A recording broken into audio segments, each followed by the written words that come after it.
Okay, as I call your name, just say present.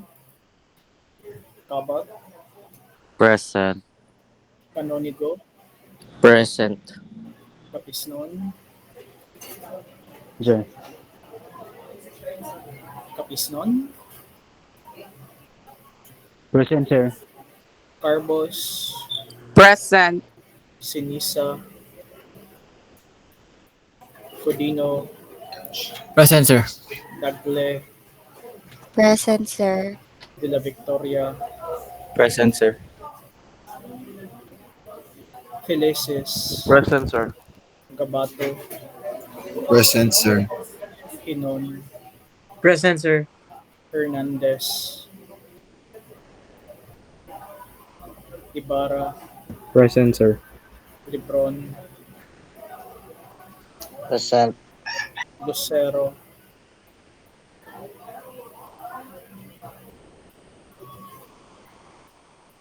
Mahinay, Present, sir. Mahusay, Present, sir. Mandresa, Present, sir. Nigre, Niadas, Present, sir. Kumandak, Present, sir. Omega, Present, sir. Umiktin, Present, sir. Swan, Present, sir. Sumalinog, Present, sir. Soralta, Present, sir. Tikson, Present, sir. Toto, Toto, Present, sir. Balisado, Present, sir. Present, sir. Villacampa. Present, sir. So, Balipon, Nigre, Present, sir. Hello, present, sir. Lucero,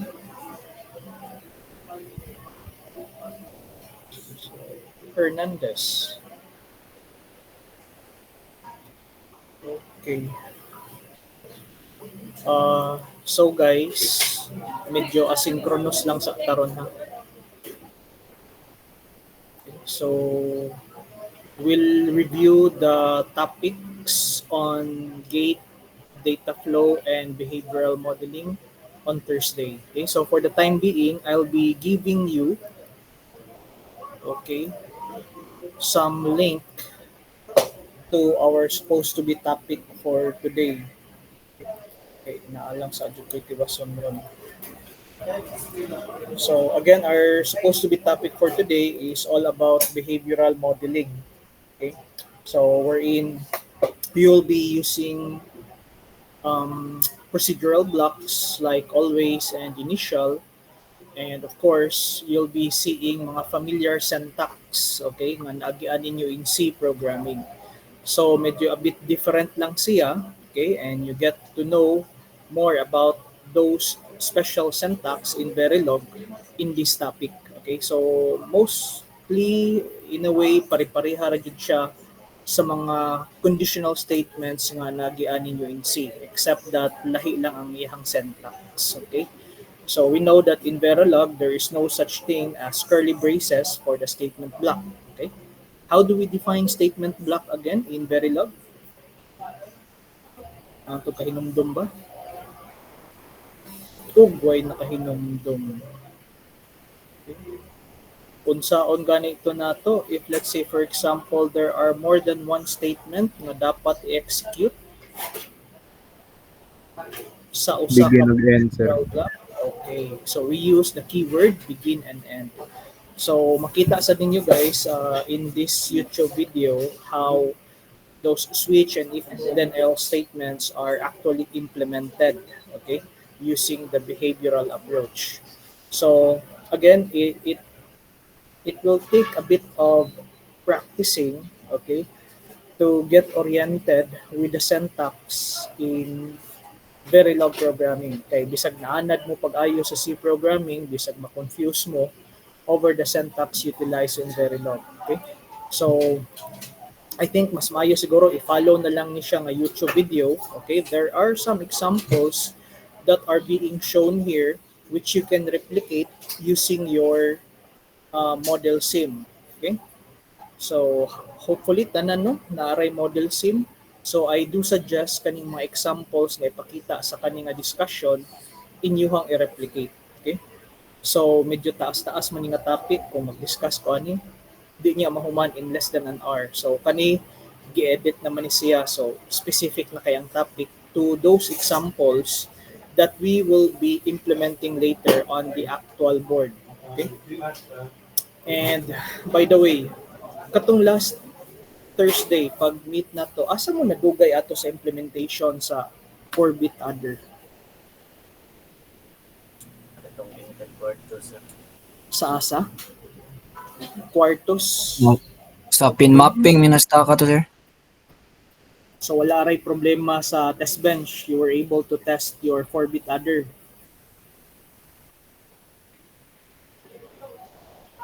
Hello? How about sa test bench? Were you able to test? Kera, sir. Okay ra. So agtura sa pin mapping no? Okay, sige. Himuan niya. Nakalimot mo dito nga part, sir. Sige lang. Sige, at least kato naman lang kay kulang ka. So pag-upload na lang sa program. Sige, himuan niya mo guide ani guys nga na ay step by step with lots of pictures siya ro masaag pa. Okay, para next meeting, you can use that as your reference when uploading your Verilog code dito sa ato ang D10 Lite na FPGA kit. Okay? So for the time being, okay, I'll be posting the discussion about behavioral modeling here in your classroom. Okay? So pwede ranin ninyo ma-check later during your free time. Medyo taas-taas man mo free time. No? Okay, tomorrow it's a holiday. Okay? So, asa naman to? Budget lang lagi. Where was that? Na-post ba? Wala pa.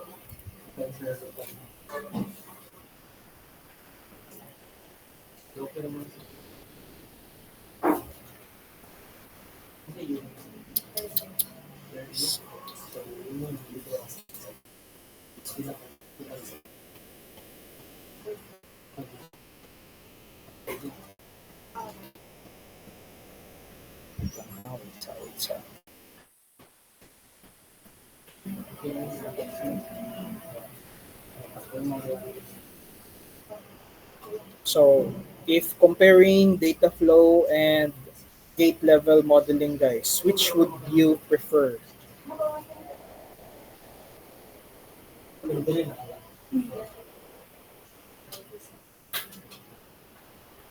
Data flow, sir. Data flow. Okay? So, sayo na lang sa data flow, no? Okay, kung may gate level modeling, mura mag-i-construct pa nimo ang circuit, i-drawing pa nimo. Whereas, ano sa data flow, it's like after K-mapping, you are able to extract your Boolean equation. You can now create your Verilog code. Okay? So, again, when it comes to designing combinational circuits, okay, nindot gamiton si data flow ana niya. Okay, kay since when you talk about combinational circuit design, basically wa man siya memory utilization. So kung sa input, generate tayo ng output, which is evident when you extract the Boolean equation of the circuit. Okay, so mo na siya guys. Okay, ang advantage of using data flow for combinational circuit design. So again, this next topic na inyong katunon, okay, the behavioral modeling is appropriate for designing sequential logic circuits. Okay, now, unlike sa structural or gate leveling o kaning data flow nga modeling, not all of your code is synthesizable. Okay? So, sa ito yung meaning ng synthesizable gani? You still remember ang sa meaning sa synthesizable?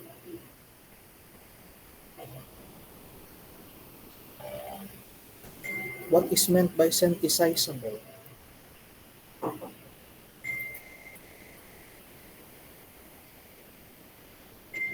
Ano mo implement sa hardware, sir?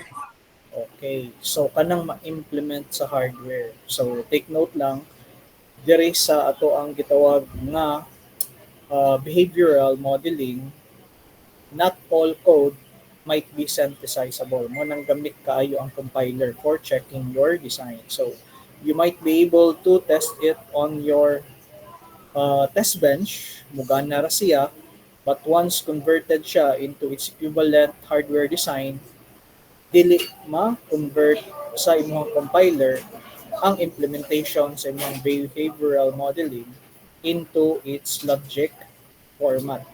Okay? So, mo na yung murag disadvantage lang po niya. However, mas dali siya gamiton kay nga naman, you don't need to go into the nitty-gritty part of knowing how your data or how your signals flow from one gate to another.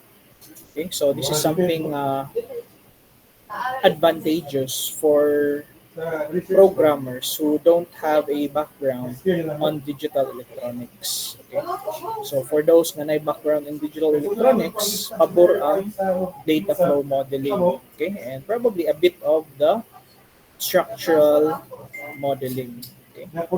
However, when things get a bit complicated, okay, wherein dili kay kaka-focus on how data flows from one gate to another, nindot gamiton po si behavioral modeling dra. So essentially, behavioral modeling is like a top-level design. Okay? Kung nag-program mo, si behavioral modeling is like high-level language. Whereas when you talk about data flow o structural or gate level modeling, mo na sila ang mga low level. Okay, nga dapat sabton sa nimo ang hardware for you to be able to create the circuit. But here in behavioral modeling, focus lang jud ka sa algorithm on how your system will work. So anyway, para masugdan ninyo tan-aw, I am now posting the link. Okay? Awesome. Para sa Verilog. Okay? Na behavioral modeling. Okay? So, kindly check daw guys if you are able to see the link.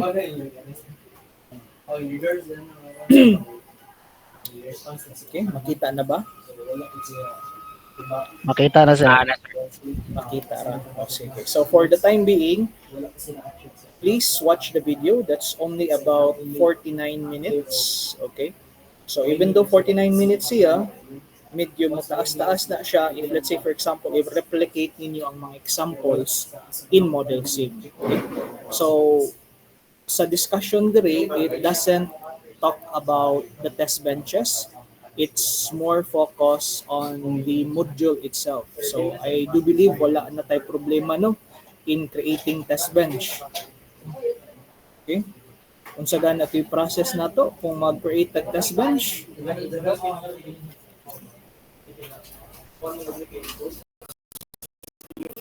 Unsay first thing that you need to do?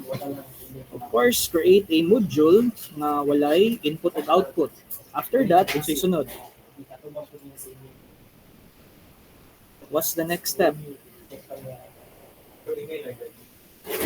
Anyone? Kung sa may mga kailangan na ito ipang butang sa test bench.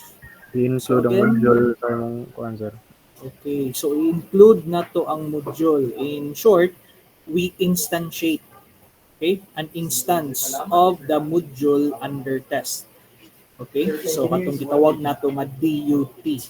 And of course, before you instantiate, you need to provide signals, okay, for the input and the output kung asa nimo i-monitor. And unsay ato ang tandanan ato guys? What is the data type that you will be using for the input of your DUT and for the output of the DUT? Itong red and wire, sir. Sa to? Register of wire. Okay, so we use register for the input or output?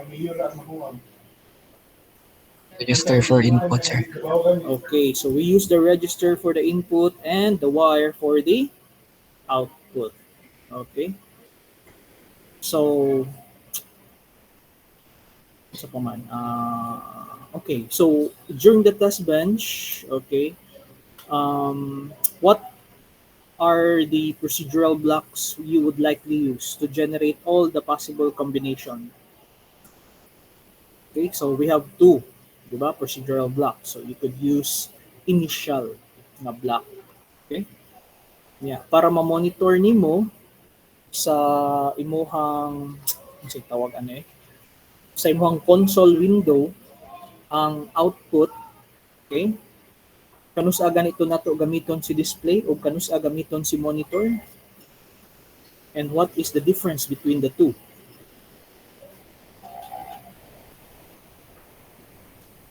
Okay. You still remember what is the difference between monitor and display? Ang display, sir, kausa ra nga instance. Okay. Yang monitor. Ang monitor kay every dump mo, kuan siya. Okay. So every time the signal from your input or output changes, it updates the monitor. Okay. So mo na siya. So you don't need to put display every time nga mag-usab-usab ang imong input o output. So pwede ra na dito sa monitor ibutang. So as long as katong mga signals nga gipang monitor nimo sa function ng monitor is triggered, okay, automatic it will call out that function. Okay, so I think lang na siya. Sort of a review. Again, please try to check out the YouTube video. Again, very fun lang siya. Summary and short and concise na discussion. Okay, giving you an overview about how to get started with behavioral modeling. Okay? So, di na lang kahit na mo dig deeper on the minuscule details about behavioral modeling. So, pa na lang sa atas. It's introduction raman niya to as much as possible as long as maka-implementa o gate o data flow o behavioral modeling, okay, implementing all those circuits na inyong naagian sa una sa digital electronics, okay na. Okay? Sige guys, so before we go, can we all please turn on our camera first?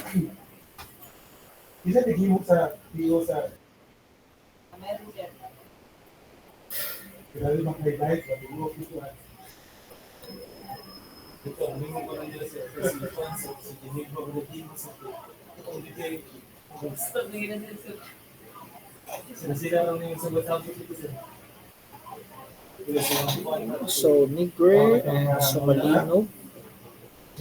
Wala pa mag-on sa camera.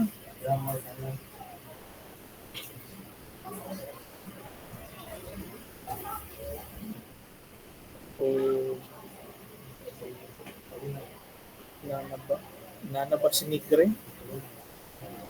Or ikatulong account to ba si Nigre? Okay, at my count everyone. Okay, kay murag ang uban alimuot na kayo og dagboy wa pay kalinggo. Okay, sakto ra kay ni makaligo na mo after aning. At my count everyone 1 2 3 say chess. Okay. So sige guys, again make sure you watch the video. Okay, even if di ninyo matan-aw karon, make sure before Thursday natan-aw na ninyo. Okay? So that will be all everyone. Goodbye. Bye, sir. Thank you, sir. Bye, sir. Bye, Thank you, sir. sir.